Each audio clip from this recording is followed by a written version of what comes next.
Friends, अशोकाश में आपका स्वागत है। फ्रेंड्स, आज डे 6 है और डेली टारगेट में आपको पता है कि डे 6 में आज संडे भी है, तो हम इसको आज रिवीजन क्लास के रूप में लेकर के आ रहे हैं। हालांकि मुझे संडे को क्लास नहीं लानी चाहिए थी, लेकिन फिर भी मैंने सोचा कि आप लोग निरंतर मेहनत कर रहे हैं, तो इसके लिए फिर रिवीजन क्लास लेकर के जितनी आपने सप्ताह भर में तैयारी करी है, जितना आपने सप्ताह भर में पढ़ा है, उसका रिवीजन एक बार जरूर हो जाए। ठीक है, तो चलते सीधे।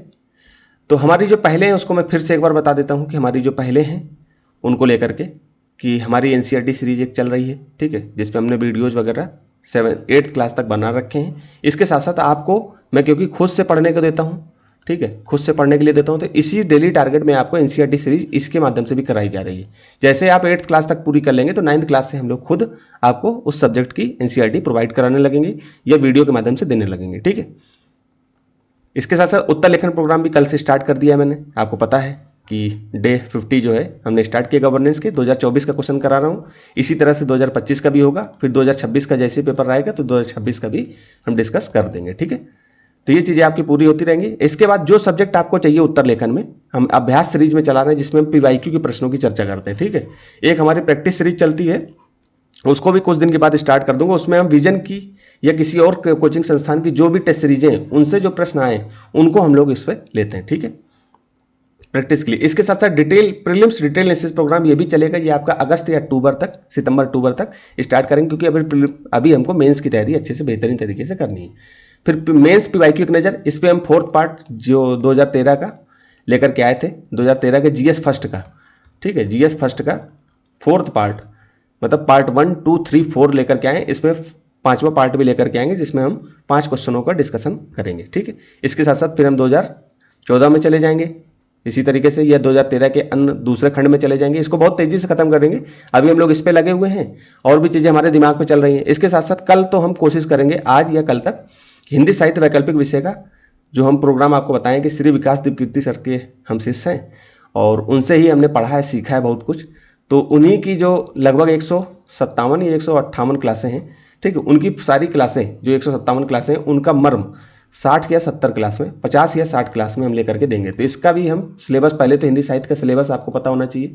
जो नए अभ्यर्थी हैं उनके लिए भी इसकी आपको फ्री में ही सब कुछ यूट्यूब में मिलेगा, आप परेशान मत होना। ठीक है, और डेली टारगेट आपको जो हम लोगों ने ये नया जोड़ा है ये तो आपको मिलेगा। तो इसके लिए हम चलते हैं डेली टारगेट में ही।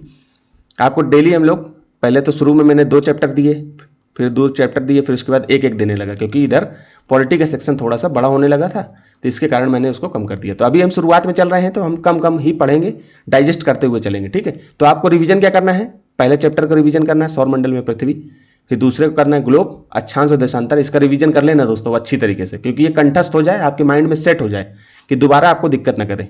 फिर तीसरा पृथ्वी की गतियाँ, चौथा मानचित्र, मैपिंग आपको अच्छे से पता होनी चाहिए, तभी आप वर्ल्ड की मैपिंग कर पाओगे।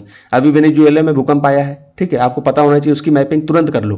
तो जब मानचित्र के बारे में आपको सब पता होगा तो आप मैपिंग आसानी से कर सकते हो, खुद कर सकते हो। तभी मैं इस सब चीज़ों को एनसीईआरटी में दिया हुआ है, तो आप किसी कोचिंग के पीछे मत भागो, यूट्यूब में इधर उधर के चक्कर में मत भागो। ठीक है, फिर 5वां पृथ्वी के प्रमुख परिमंडल, इसके बारे में पता होना चाहिए।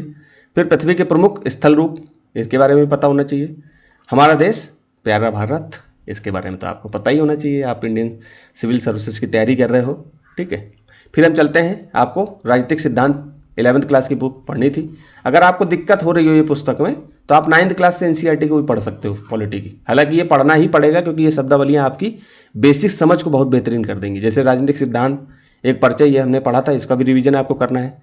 फिर स्वतंत्रता चैप्टर था, इसका भी रिवीजन कर लीजिए तेजी से। समानता, इनका भी रिवीजन कर लीजिए। एक बार बैठिए, जैसे मैं पढ़ाया इसको पॉज करिए, पॉज करने के बाद समानता के बारे में कुछ पॉइंट अपने तरफ से जोड़ने का प्रयास करिए।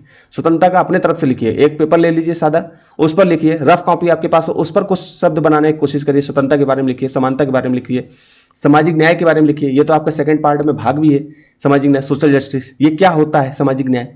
अभी हम सामाजिक न्याय के भी उत्तर लेखन प्रोग्राम में जो है इनके भी प्रश्न कराएंगे, तो आपको पता होना चाहिए इसके बारे में। फिर हम करंट अफेयर में जितनी चीज़ें पढ़े हैं, राज्य व्यवस्था का खंड पढ़े हैं, अंतर्राष्ट्रीय संबंध का खंड पढ़े हैं और पर्यावरण का खंड पढ़े हैं, इन तीनों का रिवीजन आपको तेजी से कर लेना है करंट अफेयर में।